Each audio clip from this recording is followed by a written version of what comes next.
So I can press live now.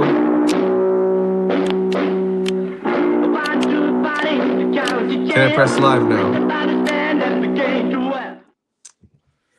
Okay, we're live. I think. Yep, here we go. I gotta go live. All right, we are here. We are here with Carlos, our friend from Disrupt. Carlos, how's it going? Hello. You gave us that riveting RFK story last time we were here, which did Yes. numbers on the YouTube because everybody wants to know about that fucking freak. Yeah. And I want to clarify for those who didn't see it. I had nothing to do with the bear in Central Park story of RFK. I had nothing to do with the brain worm or the whale that the head of the whale that he sawed off. It was an election fraud case. And if you want to go see it, you can go to the YouTube. Yeah, follow us on YouTube. It's like the most helpful place to help us. YouTube, we're trying to monetize on YouTube. So if you want to just like click around and watch some of our videos, we got a new one up with Chris Valenti. Um, I'm gonna do a little like Instagram live here, or story here. So we are officially live with Carlos Casadilla Palacios. Eso es el fundador de Disrupt Network. So come on, we're gonna be talking about Natalie Harp giving OTPHJs to the President of the United States, JD Vance invoking Sharia law because he sucks, and all sorts of other shit. Yeah, So Carlos, yeah, go go ahead. ahead. No, No, I after mean, you. not to harp on the issue too much, but we do need to talk about the Natalie Harp situationship with Trump. It's really been dominating the news cycle because we had some new letters that came Yeah, out. dude. So I saved a letter. I wanted to go over it with you because you're a man of the world. You understand that and I have so you'll read one letter. So Steve is gonna read one letter, and then I'm gonna read the other letter, and it's gonna be just beautiful love letters that we're gonna be yeah. reading at each other. That's so Yeah, beautiful. we're going to be reading love letters to each other, which is really just the best it's the best kind of thing for that's what our relationship needs right now. We got 9 people in the chat on Instagram. If you're on Instagram, be sure to click that little link I threw in there. Hi, Hannah. So there's people also. There's like 31 people on our Instagram. We have a good crowd here going. We got a Someone is good little saying crowd. you said your audio is a little compressed, Steve. So My audio's a little compressed. yeah, apparently your audio is a little compressed. I don't know what that Um, means from an I audio don't know what that standpoint. means either. Someone's asking who's Natalie Hart, and they accidentally said fart at first, but they meant heart. So Natalie Harp is Trump's printer, is what we call her. Can you hear me, Carlos? yes, I can hear you. And executive assistant, and some saying home aid care professional. People are saying that she's a lot of things. Not only the human printer, but a jack of all trades, of every trade, Master really. master of diapers. Master. Jack of all trades, Yes. master of diapers. Cool. Yes. I Oh, have look, we the got some support from Chile. Hola, desde Chile. Muchas Hola de gracias, Chile. Eddie. Oh, we got Sprout here. What's up, Sprout? Sprout, I made a little.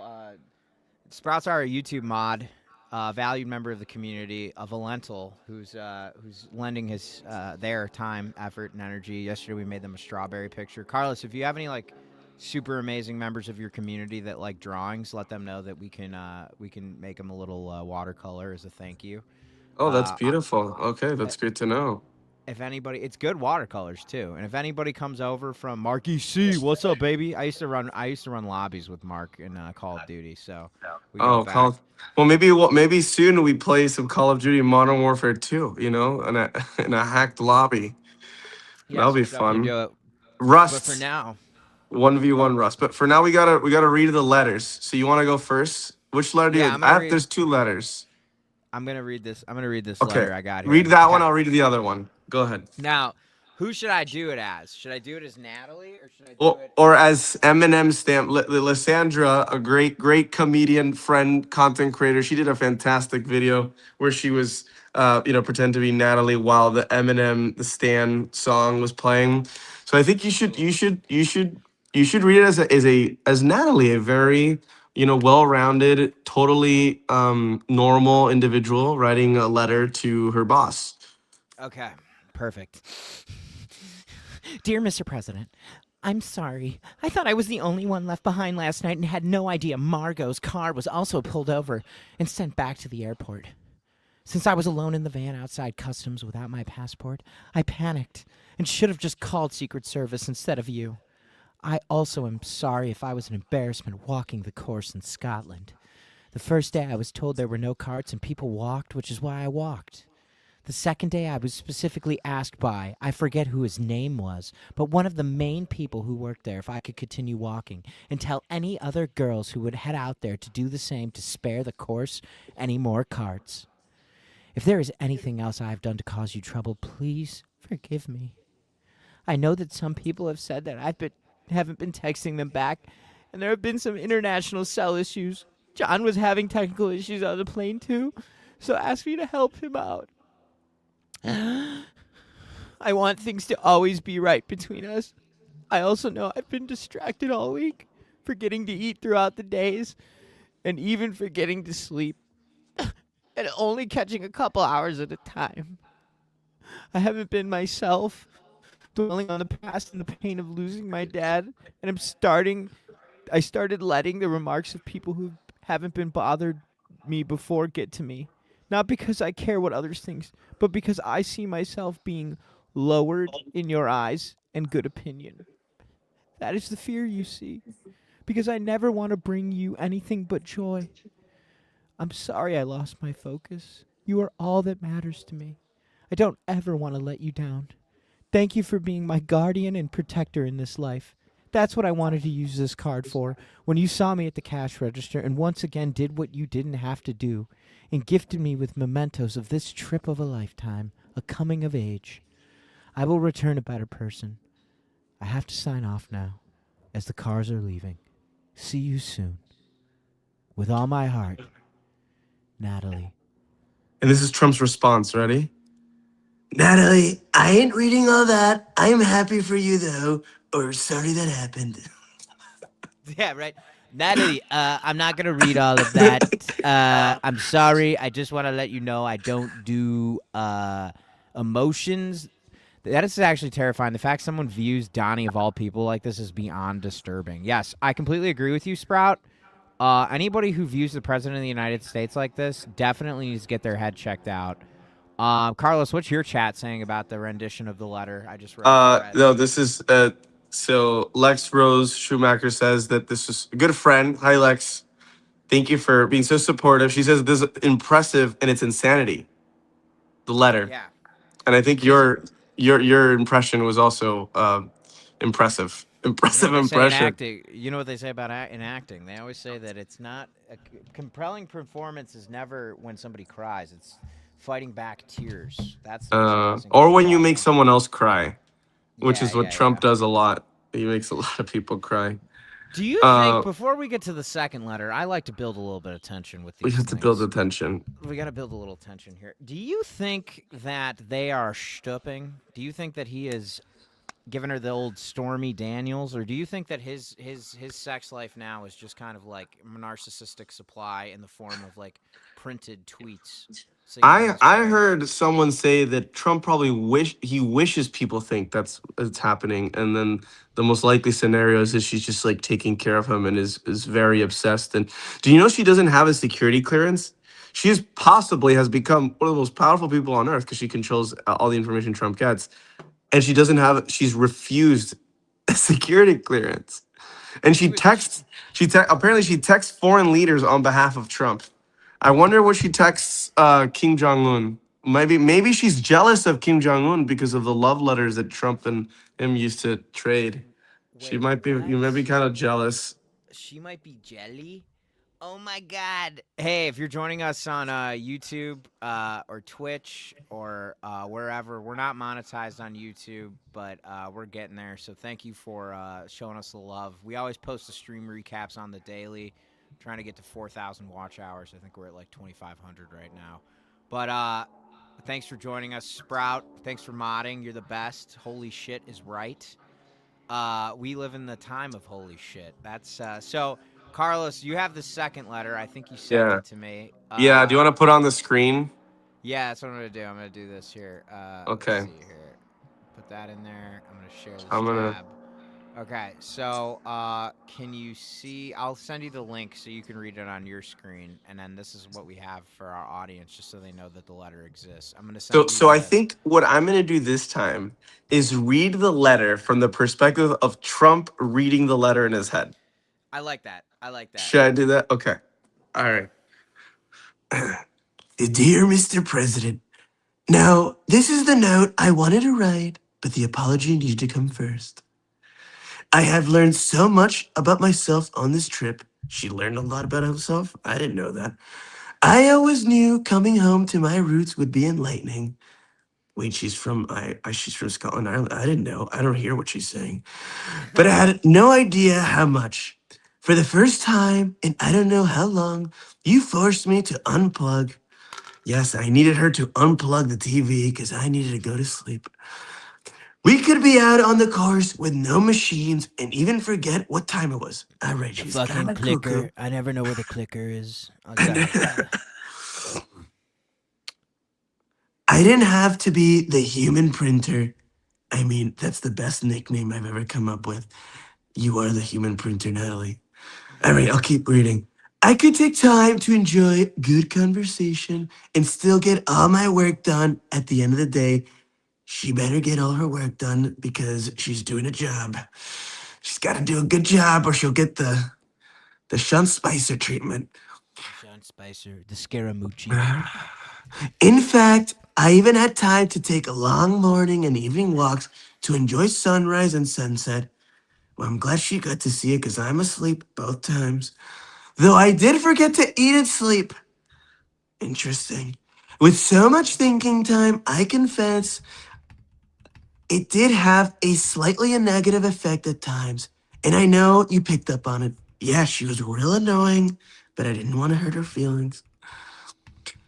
But the end result, I believe, will be worth it. I had no idea how rapidly I was approaching burnout and starting to envy those whose only job seems to be to talk with you and look pretty. I will. Everyone who works with me has to look pretty. I want that job so many times.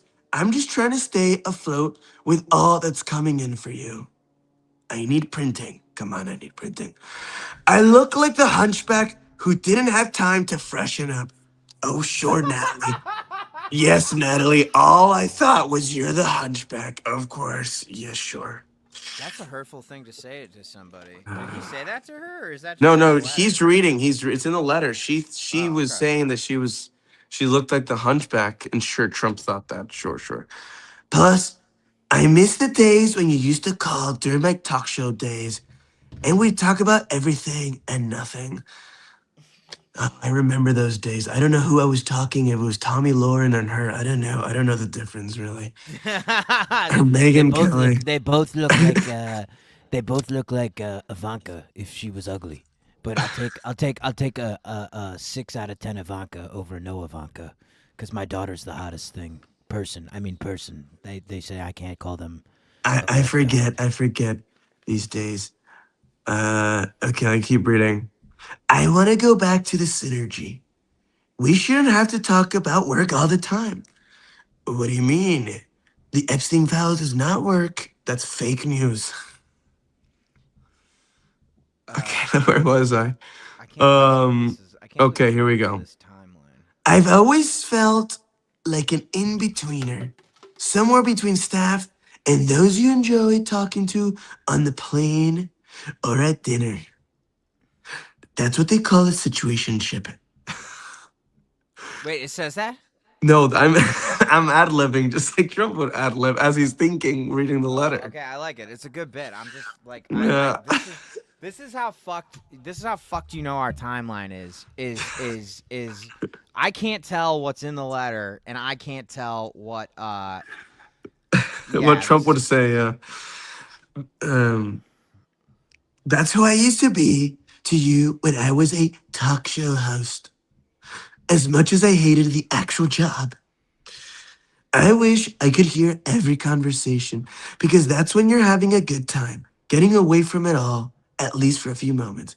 All right, I think she might be a little obsessed. I don't know. But after going through all this self analysis, my conclusion, I need to reunite with my past self, with my current, into a better version who will make you proud. And please, when I fail, will you tell me? You have the absolute right to cuss me out if you need me. If you need, if you need me, when I deserve it, because no one knows or cares about me more. That's true, Natalie. I will cuss whenever I want, and I actually do not care that much. But I love that you care. I love that you feel that way. I really do. But I won't tell you. Accurate. Accurate. Uh, Thank you for always being there for me. I'll never forget when you made that promise to me after losing my dad, and I know how happy he is right now that I did get to go to Scotland and Ireland as he always wanted for me. To modify a classic, I could have not parted with you to anyone less worthy. All right, she thinks I'm her dad. That's a little weird, or is it? And I will add, it is I who is unworthy. She sounds like someone from the medieval times. All right, she signs it off. Always Natalie. P.S. My hands looked worse in Scotland and Ireland because of the cold. Turns the old scars purple. Still on the road to recovery. All right, you know how I say my opponents have Trump derangement syndrome? Well, I actually think I found the first patient of true Trump derangement syndrome. And you know what? I love it. I love my human printer. She's so beautiful. She printed this letter out for me. I love it. But it's a little weird. Some people are saying I'm the victim here. I am the victim of this obsession. I don't know. I love being the victim. Anyways, That's the fucking. That was, dude. She needs to I think it go. was. She needs to go. This is a pretty classic. There's this form of psychotherapy called well, it's not a form of psychotherapy. It's called internal family systems, and Yeah. it's called parts work. Have you heard of this? No, I have not. So it's basically like everybody is like there's like yourself, and then there's Yeah. exiles, is another part of you. Yourself is just like you, right? But then there's all this stuff that gets in the way of you, and one of them is like exiles. That's like your inner child, and then there's these things called managers in all of us and firefighters. So like a firefighter is like if you're emotionally vulnerable, like the Yeah. firefighter's like the person who tells you like, hey, go get a drink or go for a jog. You need to feel better in Yeah. 30 seconds. The Yeah. manager is the one who like helps you analyze and like write scripts. Like you look back on a relationship or something. Like Wow. you're in a, so you're like you can tell this is like her past showing up. Like her dad left her or something. She had an incredibly traumatic like childhood, and so now she's like projecting her own I inadequacy mean, she's on. basically saying that Trump's her dad. I mean, I think that Yeah, that's what she said in the last paragraph. Chat, what do you think? Do you think she yeah. views Trump as her dad? I think that she. What is the chat saying? What is chat? What do you think? Well, Sprout says that she needs to be in a padded room. I don't disagree with that hypothesis. Yeah. Uh, I think Um, she I think she deserves to be in a padded room because like we're a very pro mental health podcast here, but we are. we're very anti-fascist. So that Sh- can I- be like her defense at the Nuremberg trials y- when they have them. Yeah, I think Trump's response would be like, maybe she does need a therapist. I should pay for one because I don't want to be a therapist. I have too many jobs. I have to sit on the couch, watch Fox News, and build the ballroom. It's too many Yeah. jobs. I can't be the therapist. I can't be Natalie's therapist. Oh, dude, he's the worst. I can't believe that he's. I would say like Um, this. I would say like this poor woman like can feel bad for her, but I don't feel bad for her because, she chose this life. Like this is what you knew you were getting into. she was an anchor on news on OAN News, so she was already a little fascist propagandist. Oh yeah, well fuck her then. Like what do we feel bad for? No, Like I mean well, I don't know. some Like people some people are feeling bad for Trump. I don't think we should feel bad for Trump at all. But some people are saying he's the victim. He doesn't know how to get rid of this person, and she's what? very Who the obsessed. fuck is saying that? Um. The Uh. people. Realizing I Trump's don't know the people. daddy daughter relationship with I mean, no one. Natalie What Harp. has anyone asked how Ivanka Trump feels? No, and I don't think anybody knows what Ivanka Trump. If you were Ivanka Trump, like I find Ivanka Trump to be the most fascinating person in this entire orbit because like you can tell she really wants to be cool. Like she really wants to go to like good parties with like cool people that aren't fascists, but Yeah. she is fascist. So she's got this like kind of thing going on where like her and Jared are like, "Yeah, we're going to move to Miami and live next to cool people." But everybody's like, "Yeah, but you're Wait, Steve, you have to pull up the picture or the news image of Natalie, basically the report that Natalie in 2024, I believe, when he was headed to court, they were leaving Trump Tower and they wouldn't have any more space. Um, they wouldn't have any more space to get into the SUV. And Natalie jumped into the trunk oh, to be able to what?" go. Yeah, yeah, Uh into the trunk. this kind of reminds me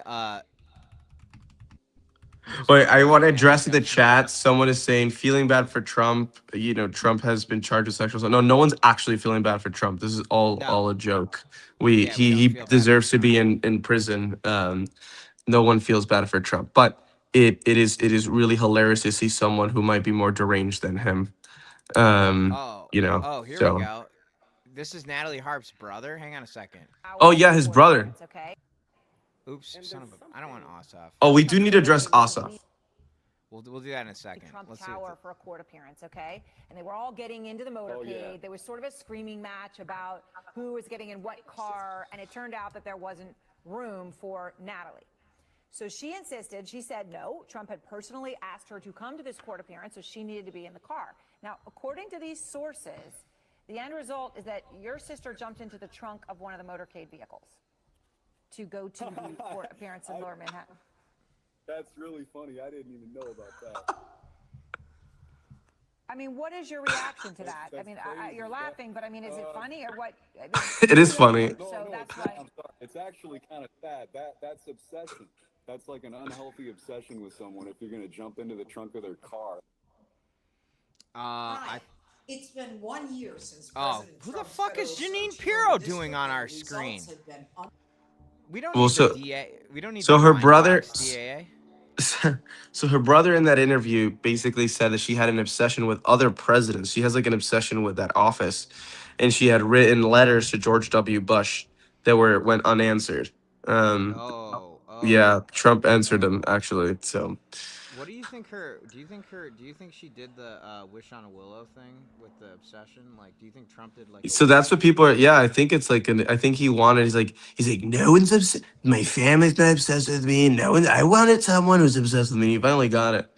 And now it's a national security risk. I mean, he's a national security risk, but then he's got another national security risk. So we have that, and here's what's interesting. We should pull up the John Ossoff clip because John Ossoff in a campaign rally talked about it, and then there's been an incredible reaction. Really? Let's see Yeah. here. Donald Trump's motorcade was going to leave. And there's something uniquely despicable about lying a nation into war. Treating citizens as fools and those who serve as pawns. I like him. Yeah, me too. Aboard the USS Abraham Lincoln, they've now been at sea for 240 plus days without a port call. It's a Navy record. And still they serve with excellence. And still they serve with excellence. God bless the sailors, Marines, aviators, and all aboard the United States ship Abraham Lincoln.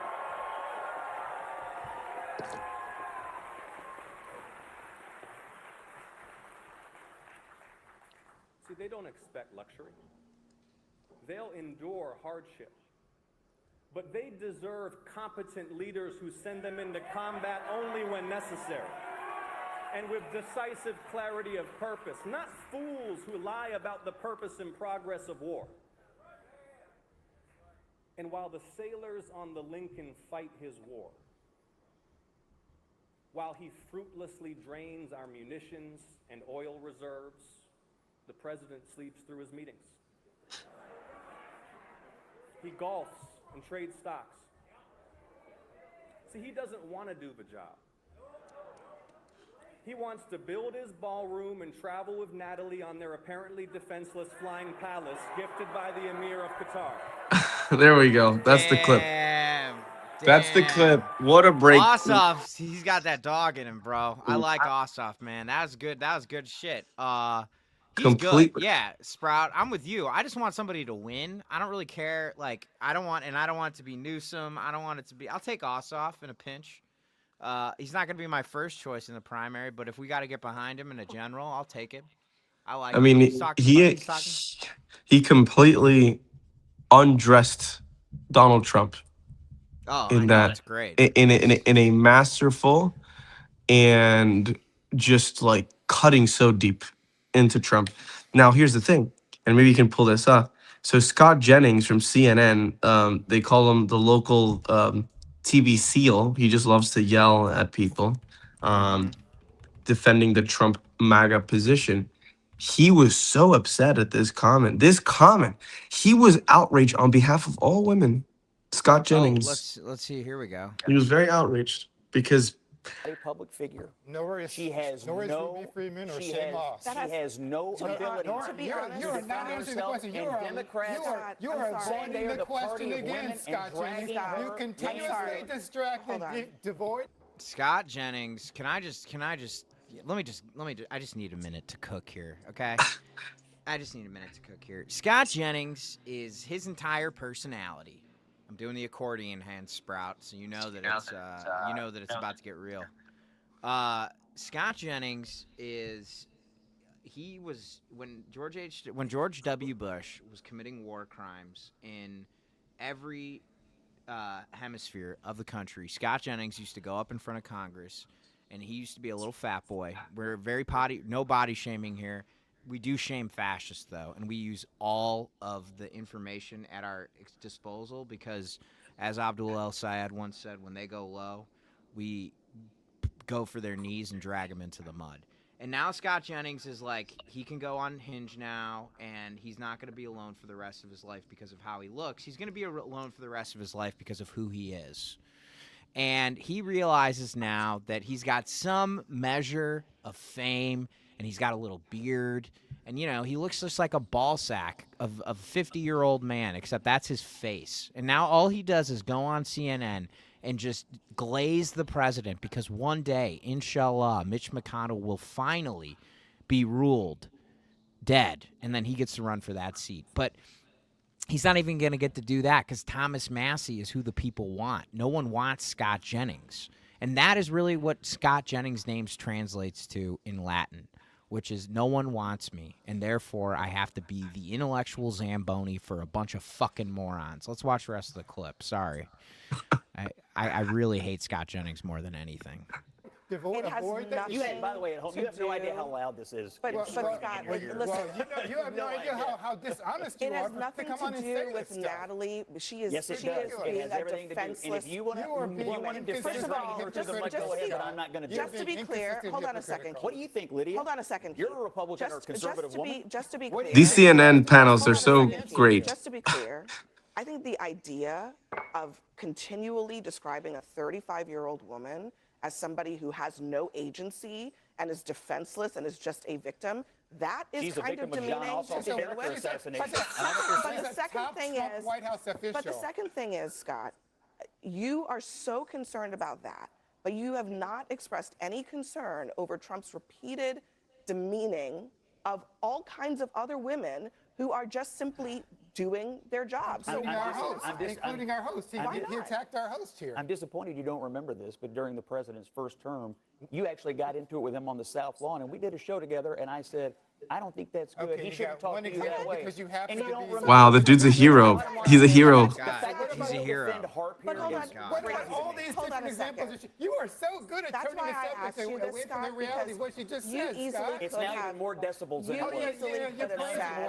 I know you're playing to the audience here, but Scott, you're still personal space. Personal space. Hold on. Yeah, Scott, you easily could have said, in this very same way that I denounce what John Ossoff said, I also denounce all the things that Donald Trump has said. You didn't say that I tonight, even literally when just you said were I don't believe in demeaning women. I will say, I will just say that you are not holding him to the same standard that you hold John Ossoff. You have a lot to say about John Ossoff and very little to say about Donald Trump because he and drug his a defenseless of women. What about government servant through the mud, and he deserves it. He deserves it. The president of the United States does that on a regular basis to women. So she deserves government workers, and Donald Trump attacked them. What did you say about that, Does she deserve it? What did you say about that, Scott? Okay, nobody is saying that, first of all, that she deserves anything. You seem to be defending. But the only thing that we are saying is that if you're going to be mad at John Ossoff over saying the president likes to travel with her, you should be mad about the president calling a reporter doing her job piggy. Be consistent, Scott. That's a pretty simple thing. Not controversial. It's pretty simple. It's what it takes to be a Democrat. Drag defenseless women through the mud. Oh my God, Scott! You're so. Oh, why is Jerry? All right, let's turn it off. I don't want to hear him anymore. The American people. I'm tired of him. Shit. This is the kind of shit, though. I hate this. Okay, I hate this show. I hate what they do on this show. I know people who have been on this show, and I think that they're putting some good people on there every once in a while. But like, this show has not reported at all on Section 219 of the NDAA, which is the part that would make the Israeli military and the U.S. military basically integrated to the tune of $600 billion. And make it virtually almost impossible for the U.S. or any president to then sever ties in terms of with Israel and its military and its funding, because currently we give them a package. The United States gives Israel a package of around $3.4 billion, and in total it's like $3.8 billion, right, a year. And Netanyahu and the Israeli government knows that they're not going to have that for long. So instead, what's their option? Is to just integrate it with the United States so that all of our technology integrates. So basically, everything is tied in: jobs, factories, to technology. So then the United States could not end the relationship. But anyways, I love how. That's what drives me nuts. They never report on that. They never report. No, but instead they have these. First of all, instead they pay this guy Scott Jennings so much money. But anyways, the point on Jennings, Scott, this guy. So he feigns his outrage that's obviously not actually real on behalf of women, because John Ossoff said what is obviously true, that it's that Trump just wants to hang out with Natalie and travel and golf and build a ballroom while people can't afford their gas. Gas is the highest it's ever been. There's been tons of produce recall across the country. Like literally they're having to do recall. Apparently they did level 1 recall for like blueberries in Florida. They've been doing like, there is so much going on. Walmart, which I don't, obviously Walmart as a corporation is a terrible corporation, but they have reported their worst their worst, I think it was, month, because people aren't going to buy. I mean, when you know people are not buying at Walmart, you know something's up, you know? Yeah, for sure. So people can literally not afford things. They can't afford healthcare. We're in this war. The Strait of Hormuz, we've lost that war. And this is the outrage. Scott Jennings, after supporting Trump, who's literally in the Epstein files, allegations of rape of children, and he's more concerned that Ossoff is the one who is hurting women. I mean, it's ridiculous. And it just shows they have such little arguments. And they're just going to keep throwing these things, feigning outrage. By the way, Scott Jennings, he might be wanting to run for senator. He also might want to be the press secretary on Pod Save America. That, you know, you can have your thoughts on that, but I was listening to them. And, you know, basically, apparently they reported that he sent his clips, these clips of defending Natalie Harp to the people in the White House, because he might want to be press secretary after Caroline Leavitt. Yeah. So he wants to be the press secretary. Yes. Yeah. He wants to do take a pay cut and be the press secretary. Such fucking losers, dude. But they're all such fucking losers. The reality is there's going to be books written about this time. Rome didn't fall in a day. America is falling this entire year. We're seeing a decline of an empire with a leader who's starting wars that he can't stop, just hanging around with Natalie, and building Carlos. Hanging out with loose women. and he's building the ballroom. That's all he cares about. Did you see his defense of the ballroom? They said, people think you only care about the ballroom. What's your response? Like, well, I need to build a ballroom because it's not respectful to have 89 people for a party. We got to get 2,000 people for the party. Wait, I haven't seen this. I want to watch this thing. You're It's telling so me that he defended the ballroom? When was yes. this? Recently? Yes. He said why he needs to hold these parties, and then that the ballroom needs to be bigger. It's just ridiculous. I just hope people understand that. Wait, inspects new White House helipad ballroom lawsuit has no standing. Let's see here. Yes, I'm seeing in the chat we should talk about the election results because I also have to leave in like 20 minutes. So we should unpack election results. Okay, so for those of you who haven't been paying attention, we actually went over this last night with our political correspondent, who's a friend of Carlos and I, but we'll go over it again. Florida primary was a huge. We lost. Oliver Larkin didn't win, which is a bummer because he's a great guy. Elijah Manley, that was he.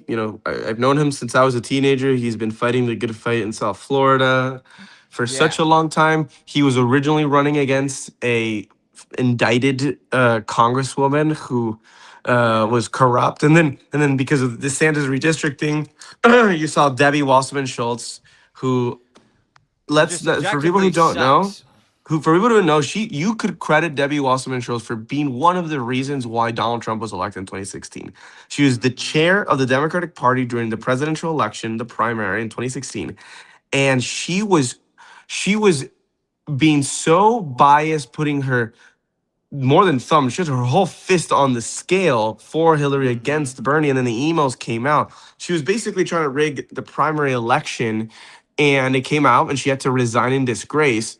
And she's the type of politician that's wrong, that's just trying to cling on to power. And she ran into this majority black district. This was the only historically black district left in Florida after redistricting. And Elijah put up a very good fight, but he lost. So it's unfortunate that he had lost as an anti-corporate, anti-establishment candidate. But I'm sure he's going to do really great things in the future. He's not going to give up. He didn't lose. He wasted the enemy's time. He wasted the enemy's resources. Yeah. He exposed Debbie Wasserman Schultz and yet another hypocritical piece of the Democratic establishment that has only done what they can to cling on to what little relevancy they have. So shout out to Elijah. Elijah. I've met him. I haven't met him, but yeah, no, he's good people, and I'm proud of. I was gonna interview him, but I didn't have the chance. But he's super talented, super generous guy, and we're gonna follow what he's doing closely. Yes, so. And we at Disrupt, we endorsed him. We're happy that we supported him, and we got to keep disrupting South Florida, and then obviously the shock victory in Florida, which is Angie Nixon. Let's go. Winning. What an incredible upset. I mean, she raised less money, I believe. She raised $1 million against like $28 million. Yeah, less money than many congressional candidates, and she blew Vindman out of the water. It was. Oh, Carlos, we've lost the Disrupt stream. The Disrupt stream has been disrupted. If you're still with me. Republicans will win Florida governor. Ball striker Bandito 007. I hope they don't. What happened to Carlos? We lost him. Uh-oh. Well, 2016 Bernie. What is the book coming out about the Smooth Bandit? That's a good question. I don't know about this book, but I'm definitely going to read it. For those of you who are joining us in the widescreen, full screen, what's up? My name is Steve. I'm the host of this little shindig today. We're going to get Carlos back on stage. There he is. What's up? I'm back. Sorry, my mom called me and it the screen just... Don't apologize. Moms take precedence. Yes, on the show. Mom. I love you, Mom. Just so you know, I'm on live. That's why I couldn't respond. So I think there's this rhetoric that is the resistance that Trump won resistant heroes done. It's just that people want more than just an opposition to Trump. And I think that's what we're seeing in this election. Voters want people that are actually going to have bold ideas. It's not enough to be we're not Trump. People are done with institutions. People hate the institutions. The institutions have been rigged against them. The oligarchs have rigged them. The establishment has protected the system. And, Angie's from Florida. has been, an elected official, is very well known as a fighter. She disrupted the when the Republicans were doing all their shenanigans, literally like putting her body, on the line to call the urgency of what these Republicans in Florida are doing. And she won. I think she's really great. There's been a lot of interviews she's been doing. I think she's very good at talking about the affordability piece, because they're always going to say socialism, socialism. So they always attack. I know. I grew up Yeah. in Florida. My family's Cuban, and the thing is that they call every Democrat a socialist. They'll call anyone a socialist, and the reality is that what people want is just they want to be able to afford their groceries, their rent, their health care, and and Democrats, establishment Democrats, and just like in general, most politicians, they're just happy to have a paycheck in their position, just so that they can get more of a title. And I think Yeah, voters are done with that's that. they just want the free haircuts, man. They don't care about us. Um, aren't done. Ossoff would be a great presidential candidate. I'm with you, Living Dead Girl, 1884. Also, Living Dead is a badass. Dixon is a badass. Yeah, Angie Nixon is a badass. Hmm. The Dems aren't done. Ossoff would be a great. I agree. I think he would be a great presidential candidate too. Also, Living Dead is one of the best movies of all time. Original with by George A. Romero. If you can find it, find it. The the thing that really pisses me off about how they're treating Angie Nixon is it's so like dog whistle racism like coded. Like even Alexander Vindman's wife like tweeted some stuff about like dressing professionally and all this shit. Yeah, And about like her tennis shoes. Yeah. yeah, it's like, dude, shut the fuck up. Like this is Have you we're been not to we don't Florida? You gotta go around the. what are you talking about? Like Well, it's clearly Angie ran the best campaign, so she had the right oh shoes for it. yeah, exactly. She ran the campaign and she didn't hire a bunch of consultants Yeah, that, tried to she give had she Alexander had the right Vidman a running software. shoes. She Right, had the right exactly. running shoes. Somebody didn't give Alexander Vidman a fucking software update, so he looked like the Terminator and sounded like the Terminator. If the Terminator was an accountant for Deloitte, but like it really drives me nuts when you see this like strong woman of color who's by far the most qualified person to take on this swing seat that she can win. And like people like Kristen Welker in the interviews and a lot of like mainstream corporate media, they're all like, "Well, are you a socialist?" And they talk to her like she hasn't been an incredibly accomplished organizer and elected official in the state that she's running for Senate for her entire life. And it's like, why are you asking her questions that are unbecoming of what she's accomplished? And Oh, why are we letting Alexander Vindman's wife insult the way she's dressed? Like, this is all bullshit, I you mean, why know? not after she's won the primary? Why is the press not asking her? So, what are your plans to help? Yes. Make sure Americans can afford their groceries? No, she has to. I saw Angie had to like pivot from the questions and literally address the affordability. Like and you see this over and over again. You see this with Zoran as well. It's like Mm-hmm. they never get asked about what their plans are for affordability or to make people's lives better. So they always have to pivot to talk about it instead of Mm-hmm. actually being asked. Yeah, Um, no, and it's because they don't like it. That's part of the reason why I'm so sick of mainstream media, because mainstream media is not interested in people like Angie Nixon or Zoran Mamdani or even to a certain extent John Ossoff, because all of these people understand what the American people are going through, and if corporate media was forced to report on those issues, the issues that people actually care about, then the people that own corporate media would be pissed off because it would eat into the bottom line, which is why you need to support independent media. So yeah. if you're watching right now on YouTube, you can't support us. I mean, you are being supportive. We appreciate it. But the best thing you can do to support us so we can get to a point where we get super chats is watch the videos we Hmm. publish so we can get our watch Yeah. hours up.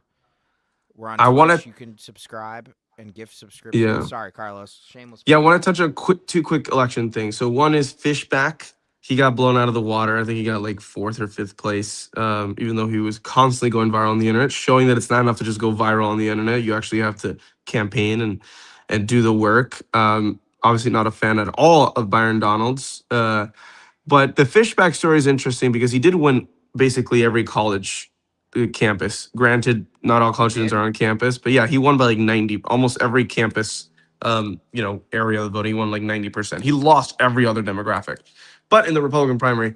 And that just shows that, there are a lot of young people that are looking for answers, looking for anti-establishment answers. And if we don't offer a better alternative, they're going to follow someone who is a clown and who, although very good at how he was able to talk about issues, ultimately he's a fraud.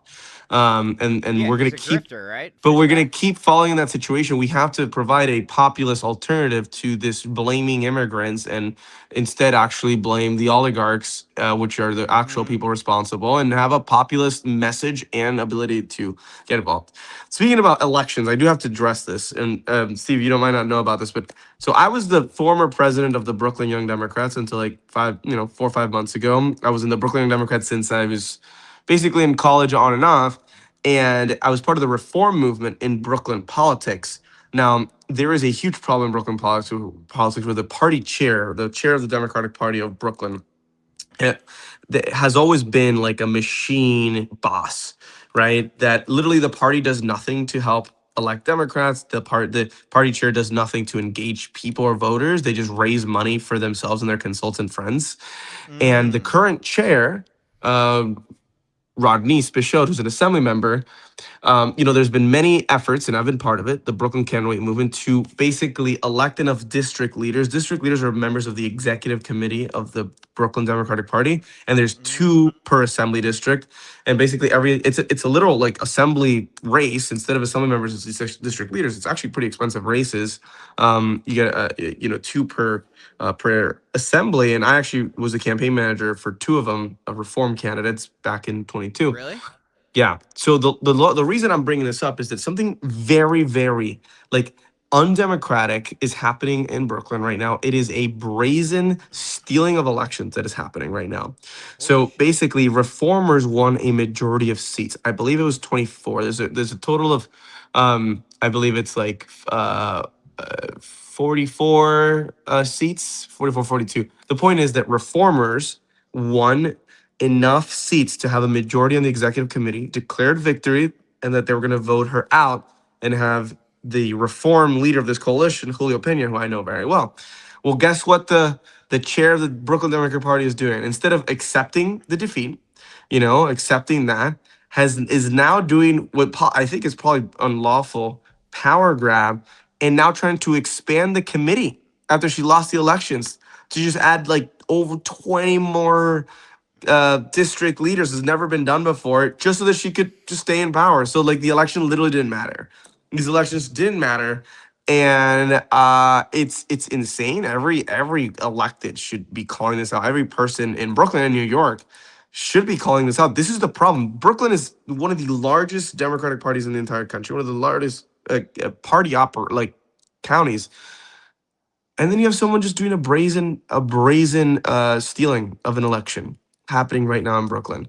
And that has to be called out. It is absolutely dangerous and ridiculous. And what's the whole point? This is why people leave the Democratic Party. Because you see the National Party not having any sort of this up right now. Yeah. No, this is shady as shit. She's literally doing what like Boss Nass did in New York. Like not Boss Nass, Boss Tweed. Thomas Nass was the cartoonist who took down Boss Tweed.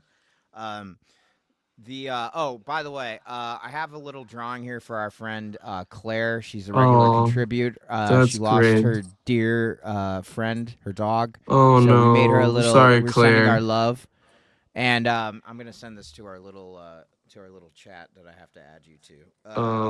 Well, I'm sorry, Claire. I hope you are able to grieve, and hopefully this beautiful card. Steve, you made it, right? I just made it right now while we were Look talking. at that. Look at that. That's what you get. I made one for Sprout yesterday. I'm making one for everybody. This is very talented. You're very talented. An artist all around. I try, man. You give me a tuba, I'll make something of it. That's what John Lennon said. So we have this. I came up with this idea randomly, but we have this backdrop here for. We have art all over the walls. I made this thing for Jamal Bowman when he came. It's like nice. If I ever see him. If I ever see people, I give them the watercolors I drew for them, and we have all of the watercolors I made on this piece of paper here. So Sprout, if for whatever reason, thank you everybody, thank you chat for sharing our love for Claire. And I got a Carlos thank you note somewhere on the wall. So Oh, we have all of our friends are in different places, but the whole point of this community is that we know one day we'll get to share our gifts in real life, and we've had the opportunity of meeting in person, and that's why we do this, Carlos. We all have we all have the same goal. We're just going about getting there the different ways. And there's a very famous quote from one of my favorite TV shows, Andor, love Andor. and it's from one of the leaders of the rebellion. He's like, we have friends everywhere, and we have to remember we have friends everywhere. As crazy as these things are getting and the world is getting, and our humanity, they're trying to strip our humanity. These tech AI oligarchs, they don't really care about humanity.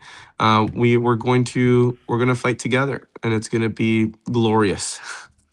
It is gonna be um, glorious. It and we already is won't jump ship. And glorious. we won't jump ship. Now, speaking of ships, the USS Lincoln. I mean, Tell me these young about this people. thing. I mean, these young people have been on sea for almost a year. Was it like the longest deployment? Almost, I think they're almost beat the longest deployment ever in history. And there was no, like, the food was dangerous. There was mold everywhere. I mean, the mental health of the soldiers was like declining. They're fighting a war they don't even believe in, because Trump didn't get approval from Congress to do this. And so it got so bad. They finally, after so much pressure, after Trump saying it wasn't long enough, they asked Trump, do you think they've been out too long to sea? And people are jumping off. Literally, people were trying to jump off and harm themselves. That's how bad the toll was on these soldiers. And Trump's answer was, they're not there long enough. Not long enough. They weren't there long enough.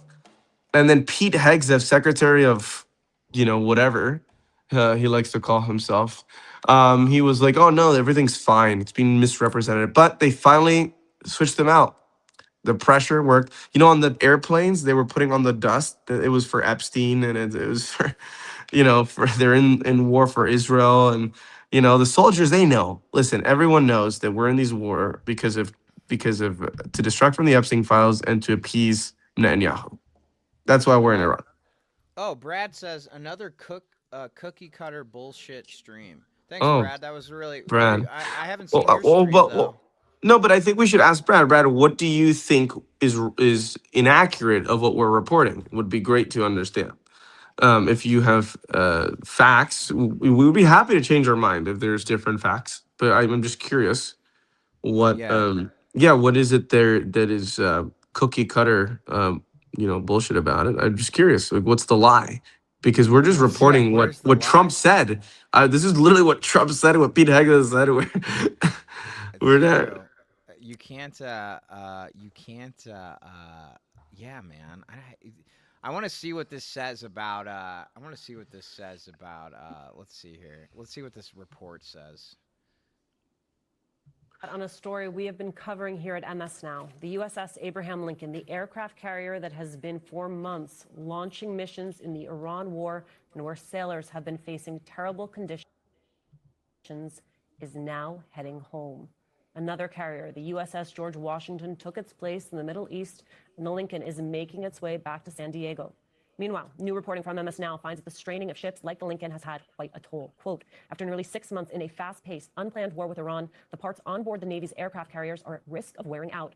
That includes the plumbing and air conditioning systems, catapults that launch fighter jets, and the gear that catches the planes slamming to a halt on the floating runway. The ships will then likely require extended maintenance to repair them. The Navy did not return requests for comments. That were raised as far as the morale, the exhaustion, the condition, relieve that resulted in public pressure and lawmakers demanding concerns about their really feels as though these family members who decided to bravely speak up and share their concerns about their loved ones, the sailors and Marines who were on this ship, that resulted in public pressure and lawmakers demanding questions from the Pentagon. And I believe that's really what has prompted the Navy to now relieve this ship with the USS George Washington. But in addition to all of those questions that were raised as far as the morale, the exhaustion, the conditions as a result of this extended deployment. Now, many former senior Navy officials are telling me that they're worried about the wear and tear and the damage on these $22 billion aircraft carriers themselves. As you mentioned, typically these deployments are only supposed to be about 6 to 7 months long, but in this administration, we've been hitting new records, and these deployments have been anywhere from 9 to 12 months, which means the maintenance period in turn, which is only usually about 8 months, is now being extended out to a year and a year and a half. And as a result of that, then the aircraft carriers that are out at sea, their deployments are being extended, and this cycle just keeps continuing. Typically, at any given time, out of the 11 aircraft carriers that the Navy has, only 3 to 4 of them are deployable. And already in this war in Iran, Alicia, we have used 3 different aircraft carriers: the USS Ford, which already went home, the Lincoln, which is going home now, the George H.W. Bush, which is still in theater in the Middle East, and now the George Washington, which is relieving the Lincoln. So we've basically used all of our deployable aircraft carriers on this one war, not to mention that we're leaving the Pacific theater uncovered by moving the Washington into the Middle East to relieve the Lincoln. So basically, if anything were to happen in any other part of the world, we're simply running out of ships at this point. Wow. So that is there you have it. We have the 3D chess, 4D chess. What is it? How many Ds is the chess? The dimensions. Well, I think Trump doesn't play chess. He plays what's it? Battleship, the game. He thinks he's playing Battleship. Yeah, I think he's playing Battleship. He's Except, playing like, Battleship with Natalie Harp. Yeah, He's playing Battleship with Natalie Harp, and yeah, not JD Vance, and not with JD Vance, and not with JD Vance. You said that. So these guys are all fucking what a bunch of mooks. I can't believe that, like, we have given the biggest. Listen, the United States of America is basically just the government is basically just for dementia chess. That's good, Smooth Bandito. That I like that one a lot. That's a good for or dementia. dementia chess. That's pretty good. That's good. That's good. That's good. Jimmy Kimmel couldn't come up with that shit. That's good. I like it. For dementia chess. Smooth Bandit, you are one smooth bandito.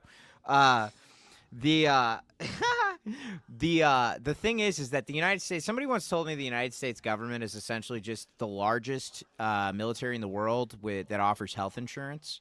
So, like, when it comes to, like, human history, there's never been anything more resourced than the U.S. military. Like, period. Like, there's not been any more money or investment given into anything more than the U.S. military. The fact we handed over to a guy, and I know that we beat this to death. We've all talked about how Trump is the only one uniquely qualified to bankrupt a casino. Like, how the fuck? How do we live with that as a society? Like, we have gotten so bad at picking leaders because we have gotten so stupid from, like, Reagan policies that privatize education and all this other bullshit, that now we are choosing to give the most well-resourced thing in the world to somebody who is the least qualified to run it. So that's something that I think that viewers should probably go home and meditate about. Like, and that Trump will continue to do these things if he has Congress. So that's why, if you are upset with Trump and what he has done and what he keeps doing and all these wars, then do not vote for his party in the general election. He needs that to stay in power. That's why he's so scared. So it shows that he doesn't care about the military. He's always never cared about people who serve in the military. He really thinks he doesn't understand it. He said it. He doesn't understand why someone would fight for something greater than themselves, because he's only cared about himself. But, the fact that these young people in uniform, they're, putting their life on the line, and they can die. They've have been going through such terrible things for a vanity war. Obviously, we also have to mention all the Iranians that have been killed and the children that have been killed by Trump and Pete Hegseth and this war. And obviously, not to mention all the children in Gaza using our bombs. And it's all a vanity project. They don't care. These people need to be held. These people need consequences. The first consequence is the election. The second consequence is these people need to be on trial one day. But last thing before I leave, I wanted to address the JD Vance speech he made in Michigan. He unsurprisingly is now pivoting to Islamophobia to attack Abdullah Sayed and called what Abdul's wanting to do Sharia law. I mean, if you want to pull up the clip. That's what I'm doing, yeah. JD Vance, Michigan speech. Let's see here. Is this it? Full? No, it's 43 minutes. JD There Vance should be a clip where he. Yeah. Here, I can send you the clip. Give me 1 second. I'll send it to you. Sharia. Let's see what he said here. Oh, here we go. If you're a white supremacist, torches El Sayed for Sharia law remarks. That's the Economic Times. Offers prayer. Oh, God, these people are the worst. He was playing LIV golf during first dignified transfer of second term. Yeah. All right, I just send you the tweet. Here we go. Let's see here. To understand, like, what do these modern Democrats actually stand for? Oops. But look what they say. Pay close attention, and they'll leave these little hints. Sorry, everybody. Let me get my. There we are. There he is. James Donald Vance. It's sometimes actually hard to understand, like, what do these modern Democrats actually stand for? But look what they say. Pay close attention, and they'll leave these little hints of what they actually care about. Now, El Sayed, this guy running for Senate in Michigan, he once argued, not too long ago, that criticisms of Sharia law were rooted in white supremacy. I'd love to go back in time and tell my papaw that there's a man who claims to stand for working people who says not only should we have Sharia law, but if you criticize it, you're a white supremacist. That's not my papaw's Democrat Party, my friends. It's sometimes actually hard to understand. Like, all right, Steve, we can let's cut this guy off. First of all, JD Vance. Let me just start real. Oh fuck! 1 second. My thing went out. Wait, I'll take it from here real quick. So JD Vance said something that's completely not true. He said that Abdullah Sayed wants Sharia law. So just completely lying. And I think what's really going on, he's confusing it with Shakira law, because this administration doesn't want Latinos in the country either, because they don't know how to dance. And I think we do need Shakira law because we need more dancing. We need better dancing, something that neither him or Trump know how to do properly, especially because not only can JD Vance not dance, he can't even run. Have you seen those videos of him running? I mean, it's really embarrassing.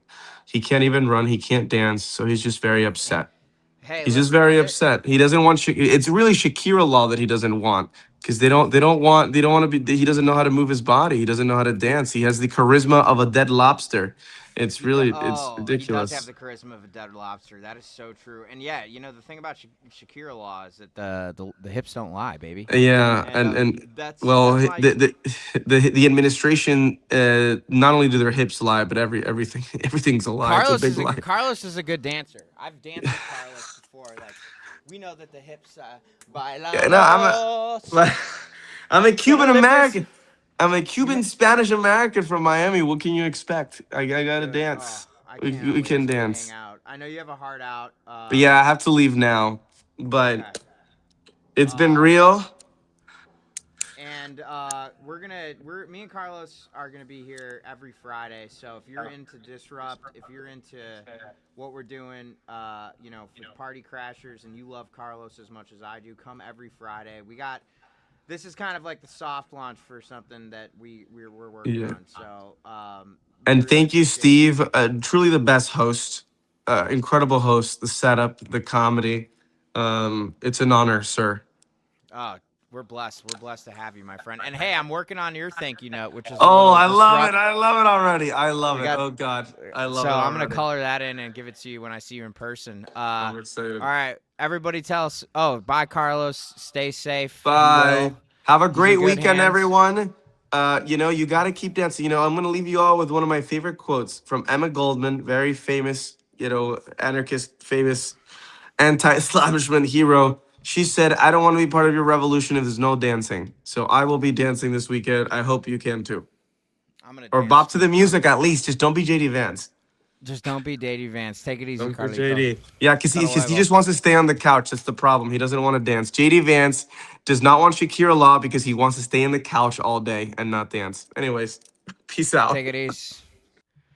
Carlos, he's a once-in-a-generation talent. Happens to be a great guy. I mean, usually when you meet people that talented, they turn out to be assholes. But Carlos is one of the greats. He is one of the greats. Watch The Throne.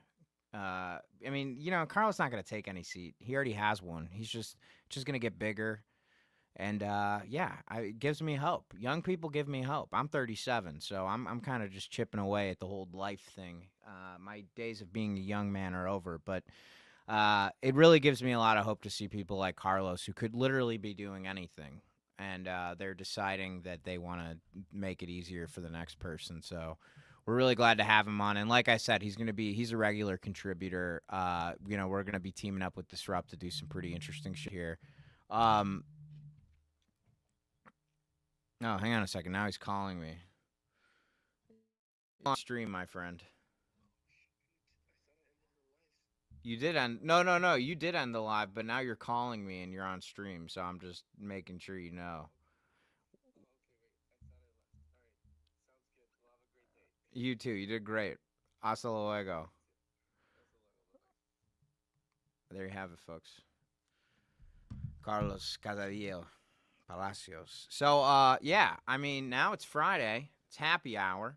For those of you that celebrate, it's 4:22 in the afternoon in my neck of the woods. If you're out in LA, it's 2:22. You should be checked out of work right now. If you're out in the East Coast, I hope that you're on the train home or in the car listening to us. And for those of you who are fun employed, keep up the good work, because no one loves you at your job. I mean, you might have some good friends or whatever, but don't forget, everybody, that unfortunately, we live in a society where if you lose your job on a Monday or you lose your life on a Monday, your job's going to replace you by the following Friday.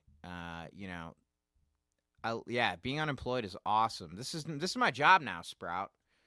This is my job now. I actually have a very interesting tale of what happened at my job, my last job, but I'm not going to tell it till I have to. Okay. So, we paid $175 billion in illegal tariffs, and it's being refunded to companies instead of us. Trump's tariff refunds, $2.4 billion to Walmart, $2.2 to Apple, Ford's $1.3, Amazon gets $600 million back. Jeff Bezos, there he is. Americans realizing their government has been illegally taxing them for over a year, and billionaires are getting the refund instead of the customers. There you have it, folks. End stage capitalism. Not only can you bet on a wildfire, but every single dollar that we spent because of Trump's stupid fucking Liberation Day tariffs that have now been ruled illegal by the Supreme Court, surprisingly, in a shock ruling, all that money's going back to companies. So you can. I don't really give a fuck what you think and why you voted for Donald Trump, because if you did, you're an idiot. You're an idiot. It's what George Carlin said, people. It's a club, and we ain't in it, period. So I'm going to vote for people outside of the club. That's what I'm going to do, because I know that no matter what happens, we're totally going to be hosed if we keep voting for members of the club. Because here's the thing they don't tell you. Chuck Schumer, Howard Lutnick, Donald Trump, Hakeem Jeffries, they are all buddies, okay? Like, they're all like it's like the worthy adversary bullshit. None of them care about us. That's what they all have in common. None of them care about what I'm doing on a Friday. None of them care about what I experienced at my last job. None of them care about why Sprout's hanging out. None of them care about making our lives better, because their lives are just fine the way they are, even though deep down inside they're very broken little people. So that's why that's why this Party Crasher stream, it's not like other streams. Like, this isn't our job. This is what we love to do. So, and we realize that in order to love doing something, it's like loving someone else. You gotta love yourself. So there are people that come, there are people that go. Trump is dead. I don't think he's dead. It's wonderful. First Charlie Kirk, now Trump. What a wonderful world this is. What are you talking about, Rusty? Are you? Trump is not dead. I've been on the internet all day. Trump dead? Let's see. No, Donald Trump is not dead. There we go. Trump is dead. Not true. Thank you, Rusty, for the update. Oh, here we go. Washington Post, hard-hitting story here. This is a perfect example of why corporate media is dead. The yeah. Oh, here we go. HuffPost hitting with hard images. Let's talk about Trump's AI posts. Here, I'm going to share my screen here. Yeah, okay. So we got experts weighing in on the president's AI social media posts. Let's see what the Huffington. This is the kind of hard-hitting shit we all need to know as a society. Corporate media has absolutely fucking failed us in this moment because it's gotten to the point now where we know, yeah, wishful thinking, Rusty, but hey, you know what? You got to imagine a version of reality that you want to live in. It's not just enough to hope and pray. Rusty's just manifesting. I've read The Secret too. It seems like Donald Trump may be losing his mind. Go figure. This is what drives me nuts, though. I bet you if we go to the CNN, let's see what the CNN is reporting. Voter fraud bombshell falls flat on data. We're still talking about bullshit that they want us to talk about. It's like they never talk about corporate greed. They never talk about the actual problems facing this country because Donald Trump and all these idiots are just a symptom. They're a symptom of the problem. The disease is greed, people. The disease is greed, corporate greed, personal greed. It's the greed of not ever having enough. There's this great story with Kurt Vonnegut and John Updike. I tell it like once a week on stream, and we have so many new people. I got joyful when I saw your message, Rusty. Yeah, me too. We're definitely gonna. This will not be coffee when that day comes. I promise. And Sprout, we're both gonna be really glad to be unemployed on that day. That's gonna be a good day to not have a job. The story with John Updike and I'm gonna use this. I'm gonna send us out on this note here. But the story of John Updike and Kurt Vonnegut. They were at a party in the Hamptons, which is this foo-foo upscale place in the New York where a bunch of rich people go to feel better about their inadequacy. And so basically what they were saying is John Updike was telling Kurt Vonnegut, hey, you know, these guys are captains of industry and they have so much. And John Updike said, yeah, you know, I feel like we don't have as much as these guys. And Kurt Vonnegut leaned over to John Updike and he said, you know, John, we have one thing that they'll never have. And Kurt Vonnegut said, what? And he said, enough. So, people, the thing I'm going to tell you right now going into the weekend is that there is one thing that all of these people that are ruining our country and are hurting innocent people and are saying horrible things about the most marginalized people in society and doing their best to harm them, whether it's Stephen Miller or Donald Trump or Jeff Bezos or Chuck Schumer or, you know, it doesn't matter. Doesn't matter. There is one thing that all of these people have in common. And there's one thing that we have that they don't. Close enough. Doesn't matter what you're drinking. You just, you know, doesn't matter. Drinking's not for everybody. That's okay. There's one thing that all of these people have that, there's one thing that we have that all of these people don't, which is enough. Remember that. And even if you feel like you should have more or you need more, just remember one thing. There's two things you can't buy. Love and your health and your safety. So there are a lot of people in our society that don't have their health and their safety, which is unfair. And we're working to make sure that they get it. And there are a lot of people that even though they lack the necessary resources, they have things that they have what Donald Trump and Jeff Bezos and all of those guys literally kill people for is enough. We have enough. That's our superpower, people. We have enough.